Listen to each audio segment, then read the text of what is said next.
এয়া হৈছে মাঘ বিহু দিনাৰ ৰাতিপুৱাৰ দৃশ্য। ইমান বেছি ধুনীয়া লাগিছিলে আৰু ভিডিঅ' কিয় নল'লোঁ বুলি মই এতিয়া পস্তাই আছোঁ।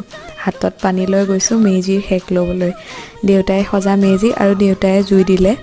আজি মানে ইমান বেছি ৰাতিপুৱাই ৰ'দটো ওলাইছে, এনেই হোৱা হ'লে আকৌ 9টা বজালৈকে কুঁৱলী আঁতৰ নহয়। এই ৰ'দত জুই ফুৱাই আছিলোঁ আমি। লাহে লাহে বহুত গৰম উঠিলে আৰু ভিতৰলৈ গৈছোঁগৈ। তাৰপিছত বা মই মা দেউতা একেলগে মিলি জলপান খালোঁ আৰু দিনটো অ'ত ত'ত খালি বিহুৱে খাই থাকিলোঁ আৰু একো ভিডিঅ'ই নল'লোঁ। কিনো ল'ম মানে মানুহৰ ঘৰলৈ গৈছোঁ, কথা পাতিছোঁ, পিঠা খাইছোঁ, সেয়াই আৰু। তাৰপিছত আকৌ সন্ধিয়ালৈ জুই ফুৱাইছোঁ। এইটো ভিডিঅ'ত মই 2টা দিনৰ ব্লগ দেখাই আছোঁ। এয়া হ'ল আজিৰ দিনটো আৰু মোলৈ এটা পাৰ্চেল আহিছিলে। এইটো বনাইছিলে বায়ে আৰু বেলি পৰাৰ সময়ত আমাৰ শাকনি বাৰীখন দেখিবলৈ এনেকুৱাই লাগে। অ'কে, আপোনালোকে জনাব আপোনালোকৰ বিহু কেনেকুৱা গ'ল। এণ্ড আজিলৈ ইমানেই, বাই।